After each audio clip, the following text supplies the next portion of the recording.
You know how sometimes you think that the best times in your life were when you were a kid? When my mom died, she apologized for not giving me a better childhood. I'm still trying to figure out what that means. It's like a lost chapter in history, or like one I rewrote in my head. The only memories I have of that time, of Aunt Mavis and my cousins, are of days I spent at their house. When I was a kid, I lived in a small neighborhood with my mom. I didn't have any brothers or sisters, only 2 cousins who were a little older than me. They were big and mean and liked to push me around, but I ran faster. Sometimes we worked together to make trouble. Our daily mission was to steal cookies from the cookie jar. Aunt Mavis tortured us by keeping it stocked up with fresh sugar cookies high up on top of the fridge where we couldn't reach. Another pastime was daring each other to look into the eyes of Uncle George's prized mount. Henry told me once that if you made direct eye contact for too long, it would cast some kind of terrible curse on you. But if we closed our eyes, we would endure pain and humiliation. When we got caught in the act, the offenders would have to spend time out next to the thing, and the victim got to sit on the couch and eat cookies and watch cartoons. I didn't always mind being wimpy. My favorite part of those days was dinner time. Aunt Mavis would roast a giant bird and set it in the middle of the table. My cousins and I would fight over the salt and pepper. At the end of the day, my mom would come and get me. I cried every time I had to leave, and Aunt Mavis would wrap up 3 cookies and give them to me on the sly. It was like our secret pact, a hint that maybe she was a really decent lady after all. The day Mom told me we were moving to a small apartment in the city, those golden years suddenly became ancient history. I didn't see my cousins much after that, and even less after school started. Aunt Mavis doesn't leave the house much anymore. She sent a letter to the family lawyer that arrived after the funeral saying that she couldn't make it but is holding on to part of my inheritance. Old satellite pictures of the neighborhood are the only evidence I can find that the place actually exists.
Patrick? Is that you? Hi, Aunt Mavis. Oh my goodness, it is you! You look so much like your mother. I mean, more than your father. I always thought you were gonna look more like your father. Oh, never mind. Come on in. I want to know everything. Okay. You know, Henry's going to school for molecular biology. Oh, Red. You boys were always so bothered by that old thing. Yeah. I remember it being much more terrifying, though. Well, your Uncle George, God rest his soul, he put that there because he knew the boys were scared of it. Made them take time out more seriously. You know, I wish I knew you were coming. I would have straightened up a bit. It looks alright. Well, come on in and have some cookies and I'll make some coffee. I used to bake cookies for you boys just about every other day. But then with Henry and Fred, well, Henry's off to school, I started eating them all by myself. I knew that you'd be coming, so I started baking them again and then mailing them off to the boys. Really, I just didn't want to get caught off guard.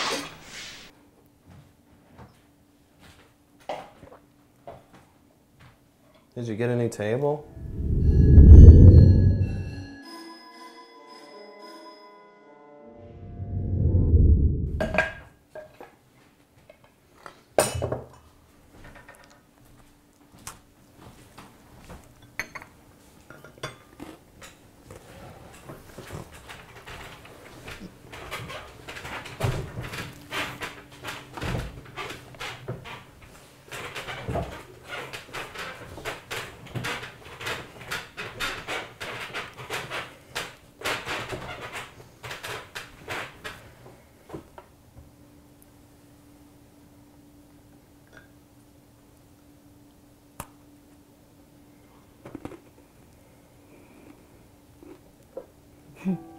You remember those shakers?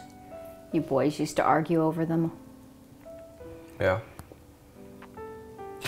So how's Fred doing? Fred? Oh, he's married. Cool. Who's the girl? Some girl in the city. Real nice girl. They have a 3-year-old. No way. That's pretty cool. I guess you're curious to see what it is.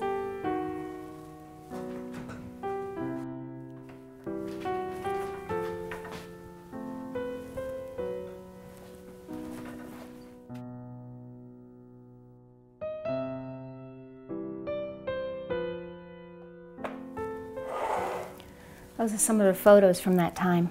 The best ones were of you boys.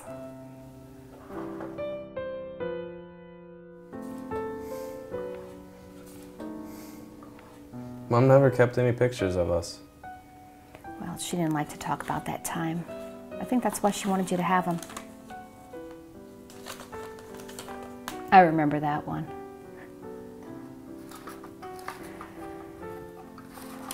You know, we tried really hard to give you boys a good childhood. But with your father leaving and your mother working full-time, it was a really bad time. I mean, it was a bad time for all of us. We just wanted to give you boys everything that the other kids had.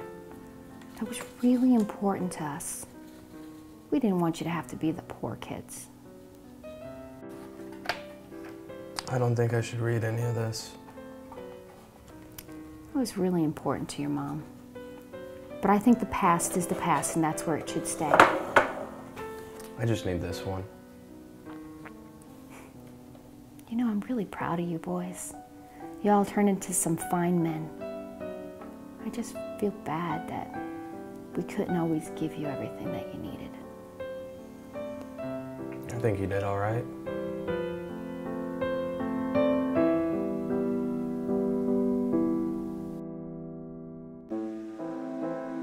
I never knew that we were poor, or that each month we were closer to not being able to pay the rent.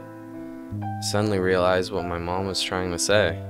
She lived her whole life trapped in the past, but managed to keep it a secret. I wish I told my mom how thankful I was when I had the chance. It's less important to me to know how difficult things were than to just remember how happy we were.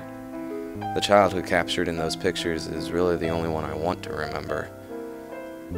Maybe someday I'll want to know the rest of the story. And when that day happens, Aunt Mavis will be waiting with cookies.